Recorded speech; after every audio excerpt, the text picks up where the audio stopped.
나는 UCLA 의과대학의 교수로 수천 명의 환자를 치료하고 수백 명의 전공의를 길러냈다. 내가 의학에 관심을 가지게 된 건 어머니 덕분이었다.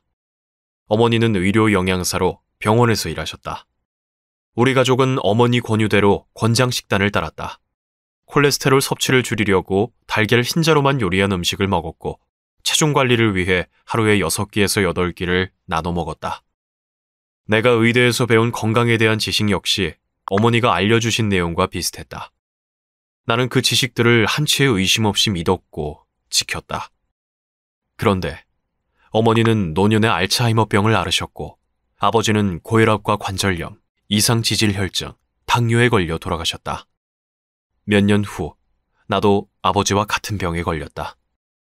병을 이겨내기 위해 내가 믿어왔던 의료 지식을 파헤치기 시작했다. 오랜 연구 끝에 내가 의대에서 가르친 것들이 거짓말이었다는 사실이 밝혀졌다. 거짓말 1. 덜 먹고 더 운동하면 체중이 감소한다. 체중 감량을 위해 의료계가 제시하는 해법은 덜 먹고 더 운동하라다. 덜 먹으면 살이 빠진다는 주장은 사실일까? 2006년 미국 국립보건원은 과체중인 5만 명의 여성을 두 그룹으로 나눈 다음 7년 반 동안 추적 조사했다. A그룹은 칼로리를 줄이기 위해 식단을 조절했다. 지방 섭취량은 줄이고 채소와 과일, 곡물 섭취량을 늘렸다. 반면 B그룹은 평소대로 먹고 생활했다. 연구가 끝날 무렵 놀라운 사실이 밝혀졌다. A그룹의 체중이 오히려 증가한 것이다. 평균 허리둘레는 1.6cm 늘었고 평균 허리 엉덩이 비율은 0.02% 증가했다. 무엇 때문이었을까? 비만을 일으키는 진짜 원인은 열량이 아닌 인슐린이기 때문이다. 혈액 내에 포도당이 많으면 인슐린이 활성화되고 인슐린은 포도당을 지방으로 변환해서 저장한다.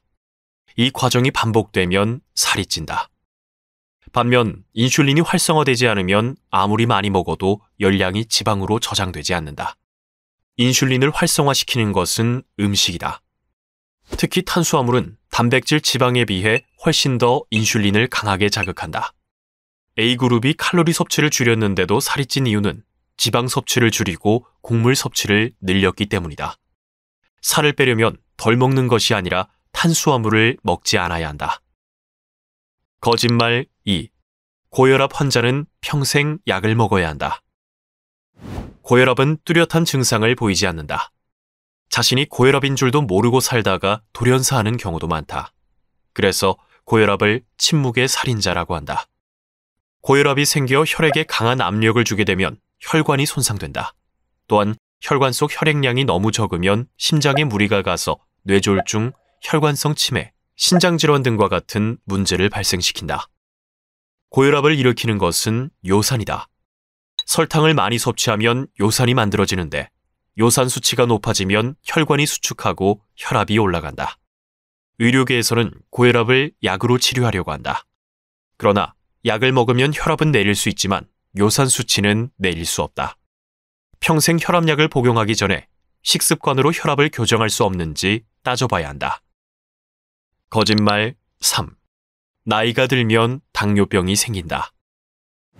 의료계는 나이가 들면 혈당을 조절하는 기능이 약해져서 당뇨병 위험이 증가한다고 말한다. 하지만 이 주장은 사실이 아니다. 당뇨병은 노화보다 식습관과 관련이 있다. 아침부터 밤까지 쉬지 않고 먹으면 혈당이 높아지면서 인슐린을 자극하게 된다. 그러면 우리 몸은 인슐린 저항성을 띠게 된다. 혈당 조절 세포들이 인슐린에 반응하지 않는 것이다. 이처럼 혈당이 조절되지 않는 상태가 당뇨병이다. 혈당이 지속적으로 높게 유지되면 당화 반응이 일어나서 조직과 장기를 손상시키는 염증을 일으킨다. 뇌에서 당화 반응이 일어나면 치매가 될 수 있으며 눈에서 당화 반응이 일어나면 실명할 수 있다.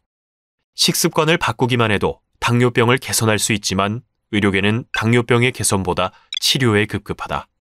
식습관을 개선하는 것보다 손쉽기 때문이다. 여기에는 금전적 요인도 얽혀 있다. 2013년 당뇨약의 판매고가 230억 달러에 달했다.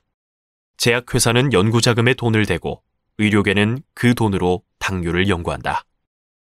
지금까지 소개한 세 가지 거짓말에는 공통점이 하나 있다. 인슐린 자극이 질병의 원인이라는 점이다. 결국 질병을 예방하려면 인슐린을 다스려야 한다. 1. 하루 6시간 동안만 먹어라. 언제, 무얼, 얼마나 먹느냐가 건강과 수명에 엄청난 영향을 끼친다. 하루 종일 조금씩 자주 먹는 것보다 단식 시간을 만들어 몸을 쉬게 해주는 것이 좋다. 음식 섭취 시간은 하루 6시간 정도가 적당하다. 한 무작위 임상시험에서 음식 섭취 시간대를 12시간 이상에서 8시간으로 좁히기만 했는데도 체중이 감소하고 혈압이 개선됐다. 음식의 종류는 가공식품만 빼면 무엇이든 괜찮다. 가공식품에 들어있는 설탕과 정제 탄수화물은 인슐린을 자극한다. 그러면 염증과 주요 만성병이 생기고 몸이 전반적으로 늙는다. 좋은 기름과 나쁜 기름도 구분해서 먹어야 한다.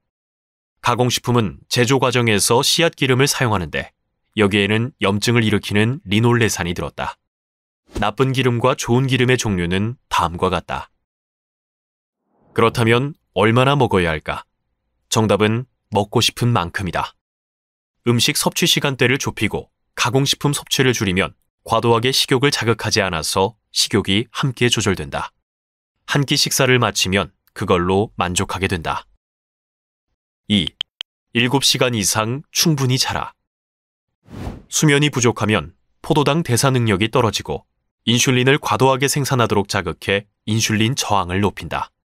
지방을 에너지로 바꾸는 능력도 떨어져서 저장되는 지방이 늘어난다. 식욕과 체중을 조절하려면 매일 밤 7, 8시간 이상 충분히 자야 한다. 질병을 예방하려면 스트레스도 관리해야 한다.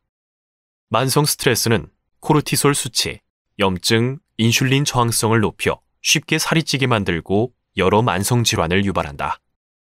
반려동물을 키우면 스트레스 감소에 좋다. 동물과 서로 보듬고 살다 보면 스트레스가 줄어 건강이 좋아진다. 건강을 위해 중요한 것은 치료가 아닌 예방이다. 매일 더 나은 방식을 선택해 건강하게 더 오래 사는 삶을 만들어 보자. 건강을 책임진다고 믿었던 현대의학은 어떻게 우리를 더 병들게 했는가? 내가 의대에서 가르친 거짓말들. 이 콘텐츠가 도움이 되었다면 구독과 좋아요를 눌러주세요.